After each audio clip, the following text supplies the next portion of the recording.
नमस्कार। चलते हैं पूर्व विषय की ओर। चर्चा चल रही थी केतु की। हमने पिछले एपिसोड में केतु ग्रह के गुण धर्म बताने का प्रयास किया। केतु ग्रह का 12 भावों में फल बताने का प्रयास किया। आज हम केतु ग्रह के लक्षण व उपचारों के बारे में चर्चा करेंगे। हमारे ज्योतिष संहिताओं में ऐसा उल्लेख है कि राहु शनिवत केतु कुजवत। चूँकि इन दोनों ग्रहों का कोई अपना निजी पिंड नहीं होता है, ये दोनों छाया ग्रह होते हैं, इसलिए इनका कोई अपना निश्चित पिंड नहीं है। इनका कोई निश्चित सौर मंडल में आकार नहीं है। ये दोनों छाया ग्रह बताए गए हैं। तो इसीलिए राहु को शनि के समान फल देने वाला बताया है और केतु को मंगल के समान फल देने वाला बताया है। तो इसका अर्थ हुआ कि केतु जो है मंगल के समान कठिन कर्मों का करता है। केतु कूटनीतिज्ञ है। कृच्छ यानी जो अभिचार आदि कर्म है उन कर्मों का प्रवर्तक है। और केतु ग्रह कृश काया वाला है।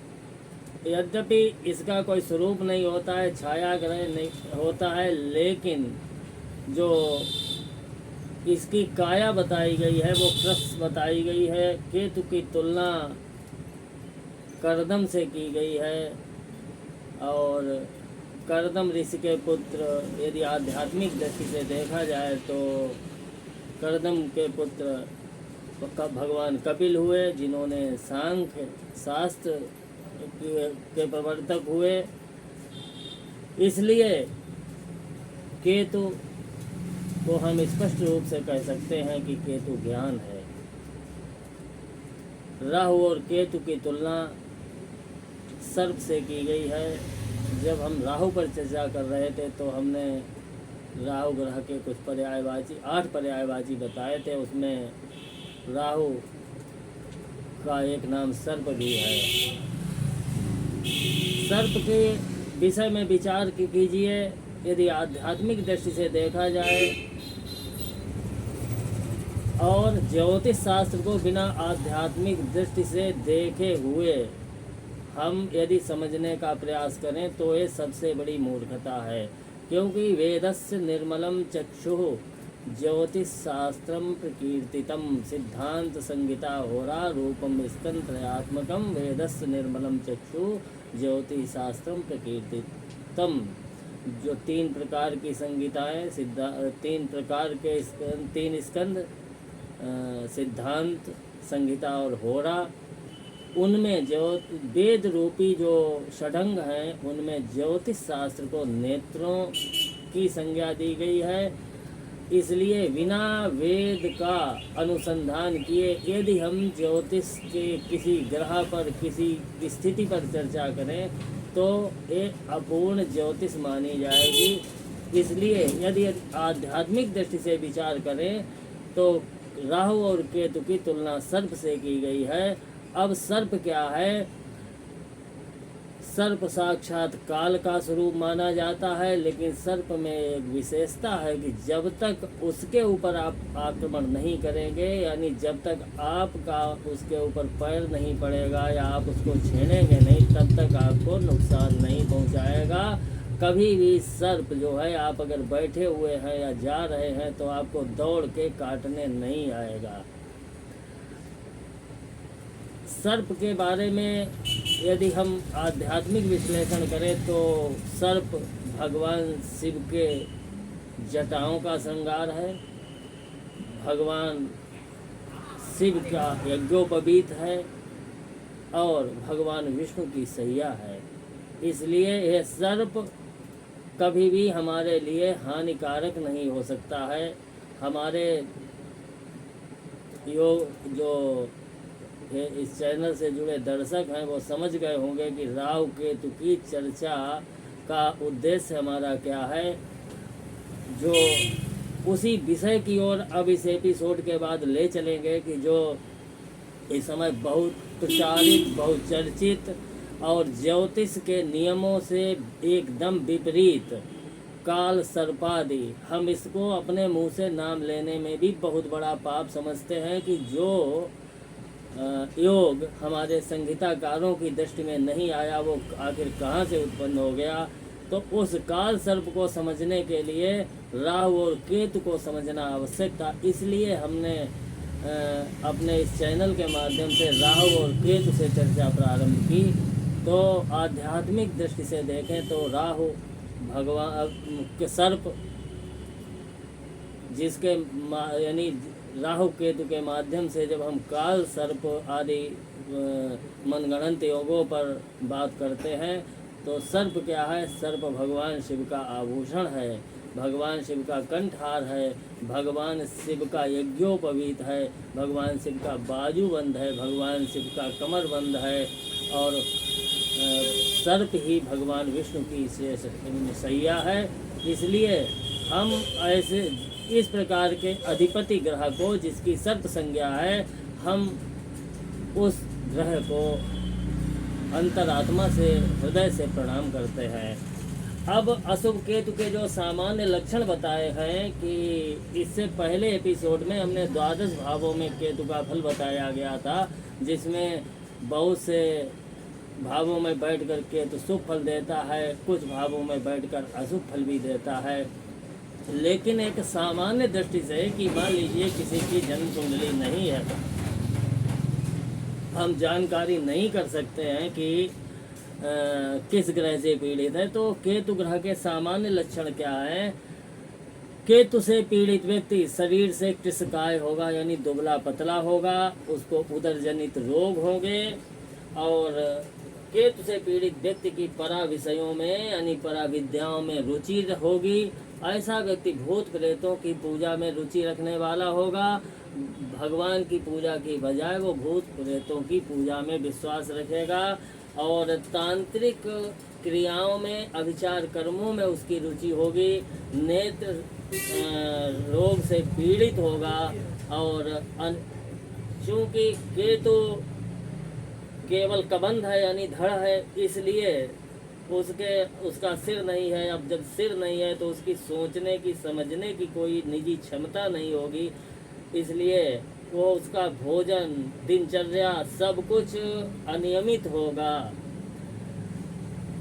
अब केतु किस एक विशेष बात, यानी केतु किस प्रकार के पापों का दंड देता है? तो जीव के 3 प्रकार के कर्म बताए गए हैं, प्रारब्ध, संचित और क्रियमाण। तो जन्म जन्मांतर के जो एक कर्म हैं उनका भोक्तृत्व केतु के अधीन है। यानी केतु की दशा होने पर, केतु के अशुभ होने पर यदि व्यक्ति पीड़ित है तो निश्चित मानिए कि ये आपके पूर्व जन्मों यानी जन्म जन्मांतर का कोई प्रारब्ध है, अथवा संचित कर्म है, अथवा आपके द्वारा किया गया क्रियमाण कर्म है, जिसके कारण एक केतु की पीड़ा से आप पीड़ित हो रहे हैं। अब जो हमारे शास्त्रों ने, हमारे ऋषियों ने केतु ग्रह के उपचारों के बारे में बताया है, उस पर थोड़ी चर्चा करेंगे। केतु ग्रह की शांति के लिए बहुत ही सटीक उपाय हमारे कई संगीतकारों ने और ऋषियों ने ऐसा उल्लेख किया है कि आयुर्वेद में एक कहावत है कि पूर्व जन्म कृतम पापम व्याधि रूपेण बाधते तत्शांति औषधैर्दाने जप होम कृतार्चनय। यानी पूर्व जन्म के जो प्रारब्ध हैं उनके कारण शरीर में व्याधियाँ उत्पन्न होती हैं। ज्योतिष की दृष्टि से व्यक्ति आदि व्याधि आदि से पीड़ित होता है, तो उनकी शांति के लिए क्या करना चाहिए? मंत्रों का जप, औषधि सेवन और यज्ञ और भगवान का अर्चन। तो हमने केतु ग्रह की पीड़ा शांति के लिए भगवान शिव का और विष्णु का पहले से ही अर्चन किया।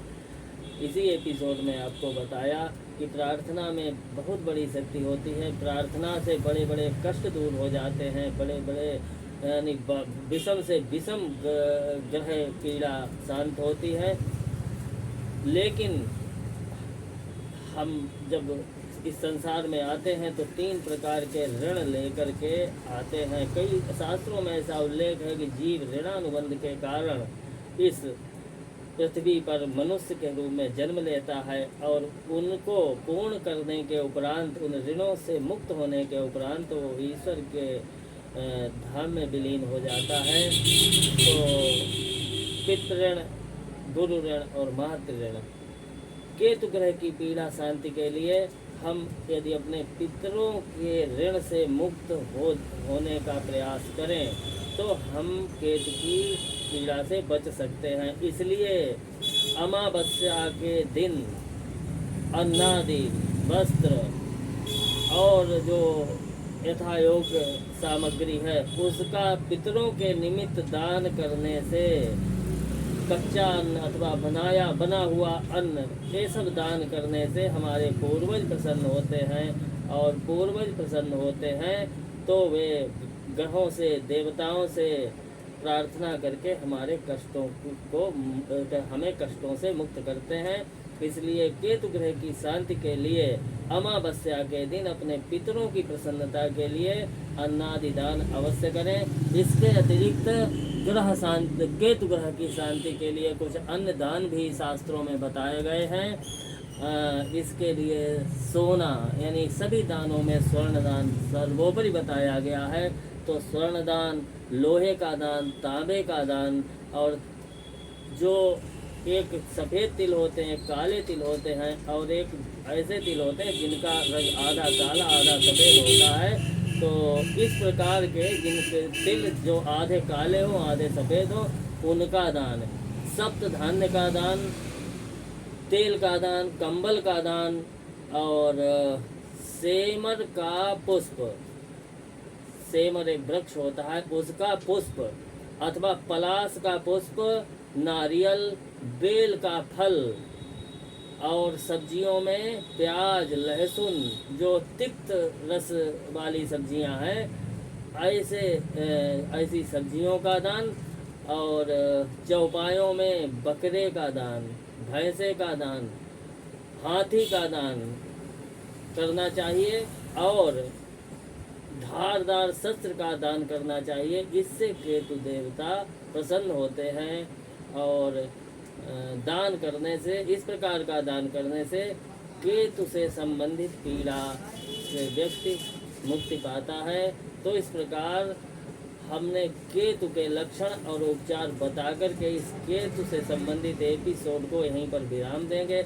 आगे विस्तृत चर्चा हम काल सर्प पर करना चाहेंगे।